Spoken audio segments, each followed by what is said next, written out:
कुर्बानी के लिए चार चीज़ें जो हैं वो ज़रूरी हैं कि एक तो मुसलमान हो, बालिग हो, मुकीम हो और साहिब निसाब हो।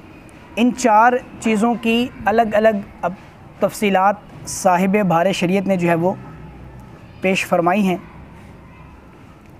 इसमें से जो एक शर्त है साहिब निसाब होना, इसकी तफसील के ताल्लुक़ से आप फरमाते हैं कि ये ज़रूरी नहीं है कि जो वक्त है कुर्बानी का उस पूरे वक्त में वो साहिब निसाब रहे, यानी वो साहिब निसाब इस पूरे वक्त में ईद की नमाज से लेकर 12 की गुरूब आफ्ताब तक, 10, 11, 12 ये 3 दिन है ना कुर्बानी के, तो 12 की गुरूब आफ्ताब तक इसके बीच में किसी भी वक्त वो साहिब निसाब हो गया तो उस वक्त उस पर कुर्बानी वाजिब होगी।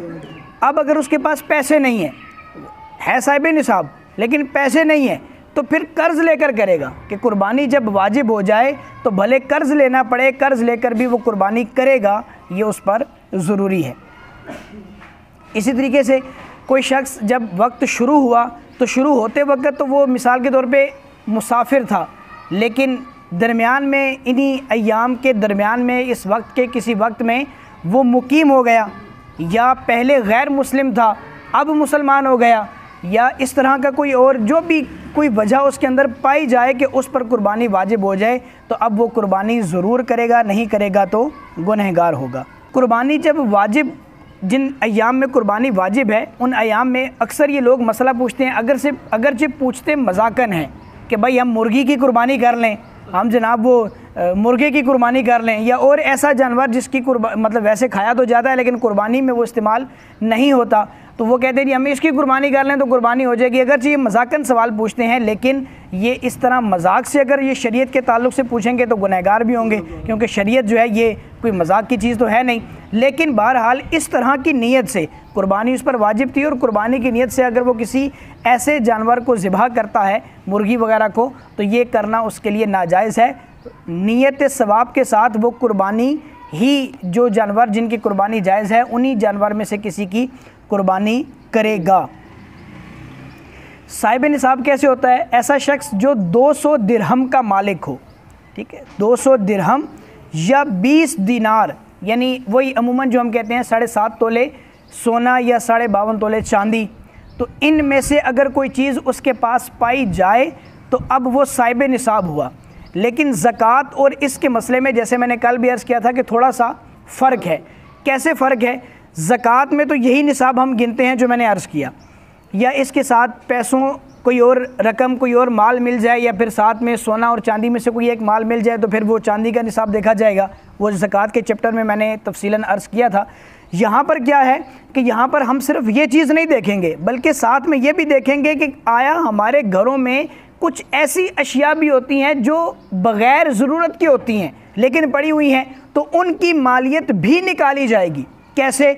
जैसे मिसाल के तौर पे अमूमन ये मैं मिसाल दिया करता हूँ और हमारे जो बुज़ुर्ग हज़रात हैं, बूढ़े हज़रात, वो इस बात से इत्तेफाक भी करते हैं। जैसे मिसाल के तौर पे हमारे यहाँ घरों में जो लेडीज़ का जहेज़ का सामान आता है, उस जहेज़ के सामान को सारी उम्र हवा नहीं लगती।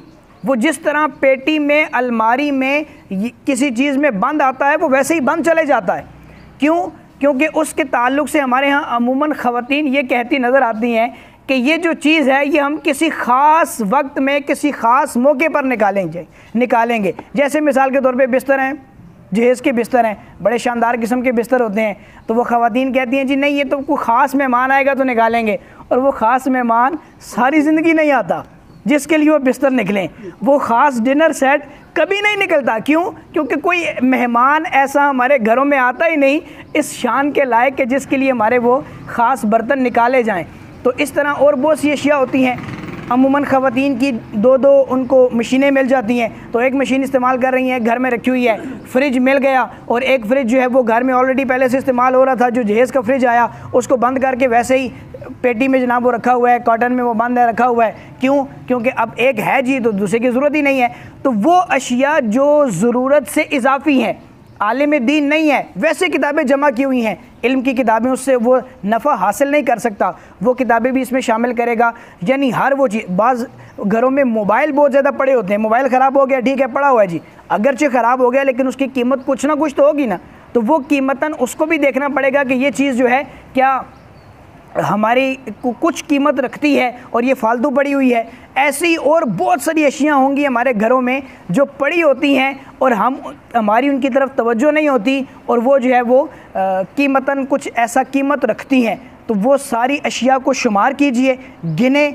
अब देखें कि अगर उनकी कीमत भी, उन बिस्तरे, बर्तनों, फ्रिज, मोबाइल, हर वो कंप्यूटर की बहुत सी चीज़ें होती हैं, वो चीज़ें जो आपकी ज़रूरत से इजाफी हैं उनको कोई इस्तेमाल नहीं करता, या मिसाल कोई भाई बहन वगैरह पहले इस्तेमाल करते थे, पहले इस्तेमाल की थी, लेकिन अब वो रुखसत हो गए, शादी हो गई, दूसरे घर चले गए, या वो फोत हो गए, अब वो माली विरासत में किसी न किसी के हिस्से में तो आया, अब जिसके हिस्से में आया वो उसकी ज़रूरत की नहीं है। मिसाल आलिम दीन फोत हो गए, अब उसका बेटा आलिम दीन नहीं है, तो वो जो किताबें इतनी सारी पढ़ी हैं वो इनमें से किसी की ज़रूरत की नहीं है, क्योंकि उलमा के पास बेशुमार किताबें होती हैं, तो अब उनकी ज़रूरत की नहीं है। ऐसी कोई कंप्यूटर का काम करता था, उसका कंप्यूटर पड़ा है लेकिन वो चला गया, तो अब इन सारी अशिया को गिने, इनकी कीमत का अंदाज़ा लगाएं। अगर ये 52.5 तोले चांदी की कीमत को क्रॉस करते हैं तो कुर्बानी वाजिब है, ठीक है। और इसमें मर्द और औरत दोनों को शामिल होगा, दोनों में से हर एक के सामान की अलग अलग कीमत होगी। जहेज़ का सामान जिसका है, औरत का है, अगर औरत मालिक है तो औरत के सामान में उसको गिना जाएगा और उस पर की कुर्बानी वाजिब बनेगी।